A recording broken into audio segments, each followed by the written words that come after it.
با سلام به بینندگان عزیز و خوش آمدید به برنامه خبری رادیو ازودی. شالو گل خوجه هستم در خدمت شما. امروز 29 январ این موضوع را داریم.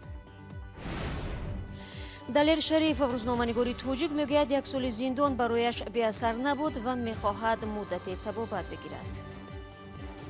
маҳрум кардан аз озодӣ ба ноҳақ агар бошад хеле мусибат аст. блогерони тоҷик бар ин боваранд ки тасмими мақомот барои андозситонии онҳо ба киссаашон зарба мезанад. ва имрӯз аз зоишгоҳи душанбе баъди як моҳи нигоҳубин аввалин панҷгоники тоҷик ба хона рухсат шуданд. хона буда намедонам чӣ кор мекунам. худам нигоҳ мекунам бахша. субҳи имрӯз далер Шарифов рӯзноманигори тоҷик пас аз сипарӣ кардани як сол муҳлати ҷазо аз маҳбас озод шуд. хабарнигорро бо иттиҳоми барангехтани кинаву адовати милливу мазҳабӣ ба зиндон маҳкум намуда буданд. дар ин муддат чандин созмонҳои байналмилалии дифоъ аз ҳуқуқу озодии баён аз ҳукумати Тоҷикистон хостори раҳоии далер Шарифов шуданд. худи ӯ имрӯз дар аввалин вокунишаш ба муллораҷаб Юсуфӣ ва шаҳлои Абдулло гуфт як соли умраш пушти миллаҳои зиндон ба сахтӣ гузашт. خویشاوندان و دوستان و همکسبان دلر شریفوف برای مبارکبادی به منزلش آمدند. شریفوف پس از یک سال زندان صبح 29 ینور آزاد شد و میگوید این یک سال عمر برایش خیلی سخت گذشت و بی اثر نبود.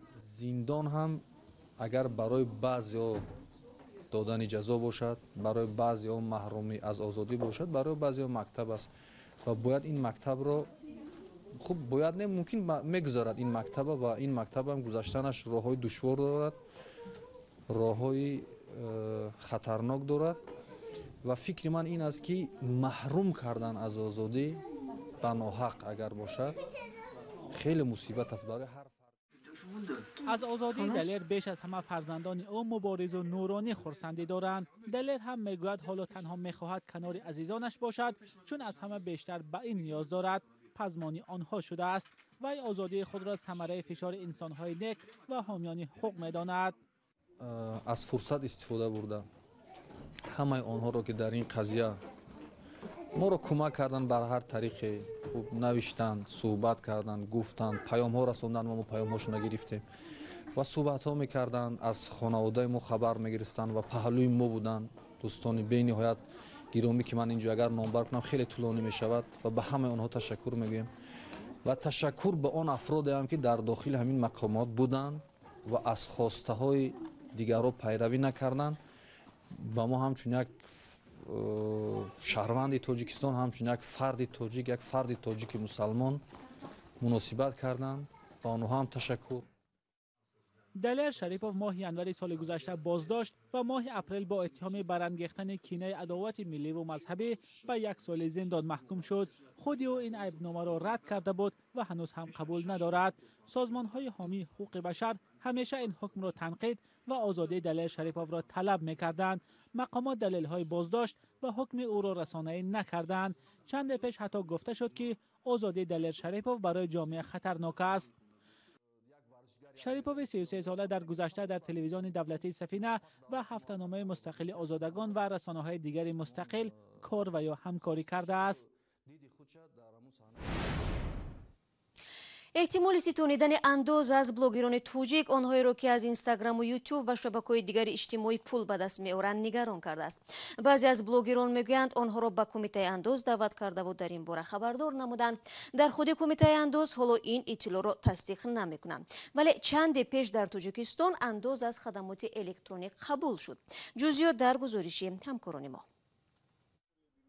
رافائیل گولوف یکی از بلاگران شناخته تاجیک در اینستاگرام میگوید او را به کمیته انداز دعوت کرده نظرش را درباره ترتیب اندازبندی بلاگران پرسیدند. به گفته گولوف مقامات گفتند که میخواهند بلاگرها را به سپردن 6% انداز از درآمد موظف کنند. صحبت کردیم، از ما پرسیدند که ما از کجا و چه مقدار درآمد داریم. درباره یوتیوب و اینستاگرام پرسیدند. فهمانیدند که هر شهروندی که درآمد دارد باید به دولت انداز سپارد. بلاگر دیگر شاعره پولاتووا میگوید سر و صدا درباره احتمال اندازستانی از بلاگران از چند سال پیش میان او و همکسبانش بود. به گفته شاعره کسی نمیخواهد پول از دست بدهد ولی اکنون باید این ترتیب را رعایت کنند. барномаву тарҳҳои зиёдеро мо ба шакли хайриявӣ баргузор кардем. аз сӯи дигар мо дар як шаҳри хурд зиндагӣ мекунем. хешовандону дӯстони зиёде дорем ки аз мо хоҳиш мекунанд молу мағозаҳои онҳоро дар саҳифаҳои худамон ройгон тарғиб кунем. мо аксаран барои ин корҳо пул намегирем ва намедонам ин ҳама чӣ гуна андозбандӣ мешавад. در کمیته انداز تصمیم طلب انداز از بلاگران را حالا تصدیق نکردند. 70% درآمد بودجه تاجیکستان از حساب انداز است. به فرق از سال پیش امسال خراجات بودجه کشور 140 میلیون دلار افزایش یافت. به کمیته انداز سپارش داده شده است که راههای نوی پر کردن بودجه و андозситонӣ را پیدا کنند. В целом экономика Таджикистана она несет большие. در مجموع اقتصادی تاجیکستان با توجه به پاندемия و عامل‌های دیگر ضرر زیاد دید. بنابراین تلاش андозситонӣ از شرکت‌های بزرگ با امید آنکه درآمد انداز بیشتر شود دلیل آن است که اقتصاد کشور در یک حالت نامساعد قرار دارد و حکومتداران از هر راهی که امکان دارد به بودجه درآمد آورد استفاده می‌کنند.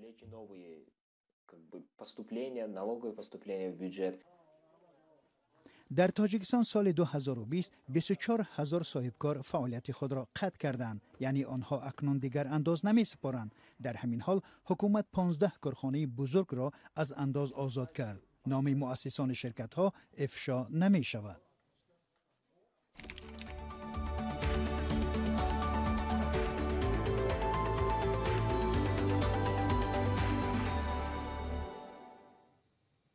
барномаро идома медиҳем. дар ноҳияи Данғара ҷануби Тоҷикистон хонаводаи арӯс домодро ба додгоҳ кашонида аз ӯ 10,000 сомонӣ зарари маънавӣ талаб дорад. мояи ин моҷаро баҳси бакорат аст. ин баҳс дар ҷомеаи Тоҷикистон нав нест, аммо дар додгоҳ баррасӣ шудани он кам собиқа мебошад. ҳамкорам Абдулло Ашуров ҷузъиёти ин мавзӯъро омӯхт ва бо ҳама ҷонибҳои дахил суҳбат дошт ва ҳоло дар бари ман дар студия аст. Абдулло, нахуст бигӯ чаро якбора домоду арӯс бо ҳам душман шуданд ва акнун кор то ба додгоҳ кашид? шаҳло, ду ҷавоне ки ному насабашон ба радиои Озодӣ маълум аст, аммо ба далелҳои ахлоқӣ исми онҳоро ифшо намекунем, рӯзи 13 декабри соли гузашта, яъне тақрибан 1 моҳ пеш издивоҷ карданд. аммо ин ҷуфт баъди ҳамагӣ 3 рӯзи зиндагӣ аз ҳам ҷудо шуданд. домод арӯсро ба нодухтарӣ ва хонаводаи арӯс домодро ба тӯҳматгарӣ айбдор мекунанд ва 10,000 сомонӣ зарари маънавӣ талаб карданд. домод мегӯяд арӯс нодухтар буд ва хонаводаи ӯ бояд 10,000 сомонӣ пули қалинро баргардонад. пас аз ин иддаоҳо арӯсро аз ташхиси бакорат гузарониданд ва маркази ҷумҳуриявии экспертизаи тиббии судӣ бакорати ӯро бутун ташхис кардааст. домод ба ташхиси тиббӣ бовар надорад ва мегӯяд чӣ гуна духтар метавонад бокира бошад дар ҳоле ки ҳадди ақал бо ӯ наздикии ҷинсӣ дошт. домод иддао дорад ки гӯё ҳамсараш ба ӯ нақл кардааст ки бо писархолааш робита дошт. модар арӯс ба гуфтаи ӯ бо навиштани забонхат ва ваъдаи бозгардонидани 10,000 сомонӣ пули қалин ба духтараш ба хона бармегарданд. аммо арӯс мегӯяд ӯ ва модараш забонхатро зери фишор навиштанд, чун ҷониби домод нагузошт онҳо аз хонаашон берун раванд. Абдулло гуфтӣ ки ба ҳар ҳол ташхис сурат гирифтааст ва гуфтаи арӯс собит шудааст. чаро домод натиҷаҳои ташхисро зери шубҳа мегузорад? шаҳло, воқеан ҳам ин тазод дар инҷост ки мо шоҳиди чандин ҳолате шудем ки ҷавонон ба натиҷаҳои ташхиси тиббӣ бовар ҳосил намекунанд. аз ҷумла ин ҷавон ҳам ба натиҷаи ташхис бовар надорад ва иддао дорад ҷониби арӯс ин маълумотномаро аз озмоишгоҳ гӯё харидаанд. аммо табибони марказии ҷумҳуриявии экспертизаи тиббии судӣ дар шаҳри душанбе мегӯянд даъвои домод беасос аст, чун ташхиси ғалат ҷавобгариро дар пай дорад. эксперт ва ё коршиноси ин марказ дар суҳбат ба радиои Озодӣ гуфт ҳама гуна натиҷаҳои ташхис азбаски ба як ҷониби баҳс марбут аст, тарафи дигари баҳс боис эътироз мекунад ба он. ҳамсӯҳбати мо афзуд нобоварии ҷавонон аз арӯсонашон гоҳо бинобар дониши пасти ҷинсӣ, ҷаҳонбинии танг ва рашки бепоя аст ки боиси пош хӯрдани оилаҳои ҷавон, азобу уқубати рӯҳии духтарон ва волидони онҳо мешавад. соле дар маркази ҷумҳуриявии экспертизаи тиббии судӣ дар Тоҷикистон ҳудуди 600 нафар барои гузаронидани ташхиси бакорат муроҷиат мекарданд. пушти ҳар яке аз ин муроҷиатҳо моҷароҳои оилавӣ, нобоварии домод ба арӯс меистад ва тақдири оилаҳои навбунёд бо натиҷаи ташхис гиреҳ мехӯрад. бале, воқеан ҳам. ташаккур Абдулло барои суҳбат. با گذشت یک ماه از تولد نخستین پنجگوnik در تاجیکستان نصف روزی امروز نوزادان را از بیمارخانه در دوشنبه به مکان زیست والدین محله باباجان غفوروی نوحیه قبادیان گسیل کردند. همکاران ما علیشر ظریفی و امرین اولیموف میگویند امروز فضای زایشگاه رقم 1 دوشنبه رنگی دیگر داشت. بخشی از طبیبان سرگرم آماده سازی گسیل پنجگونیک و افراد زیاد پشت در منتظر برآوردن اطفال بودند. این آدمان همه برای دیدن پنجگونیک ها در نزد زایشگاه رقم 1 دوشنبه جمع آمدند. امروز نخستین پنجگونیک های تاجیکستان را به خانه اشان گسیل میکنند. برای این نمایندگان وزارت تندرستی، حکومت ولایت ختلان و افراد اینجا آمدند که خبر تولد پنجگونیک برایشان عجایب و شادی آور بود.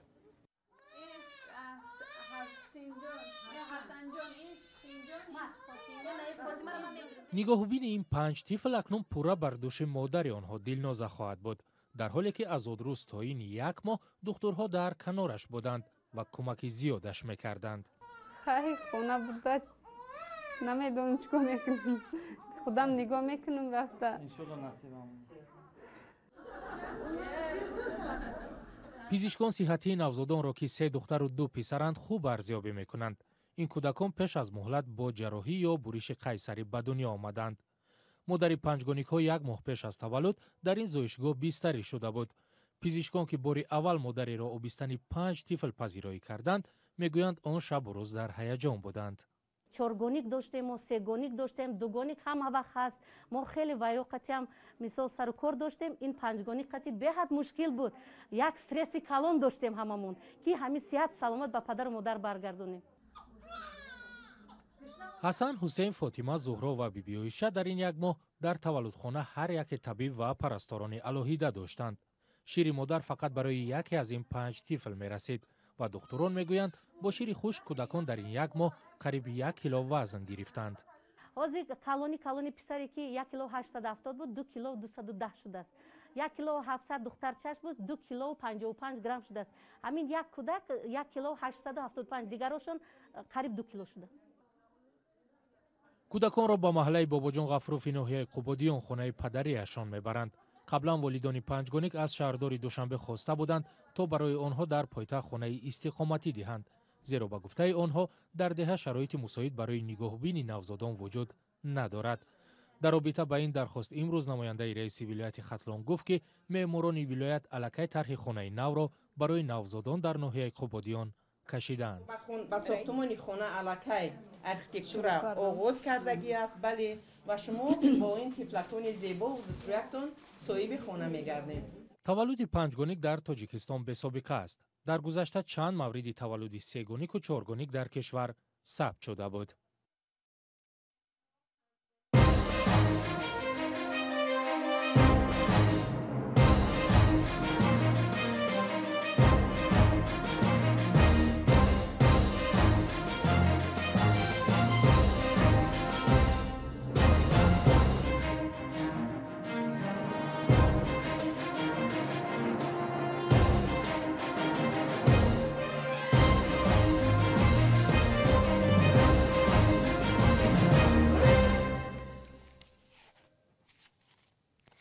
و بعد افروز جستجو امروز کمیته ایالت‌های فوق‌العاده با مردم دهه زغیرتی لوکند جسد 3 ساکین ناپدید شده این دهه را پیدا کردند. جسد بیان سالخوی 45 ساله و پسرش محتاجی دین 14 ساله را در آغوش همدیگر و رستم سعیدفی 22 ساله را 400 متر دورتر از آنها یافتند.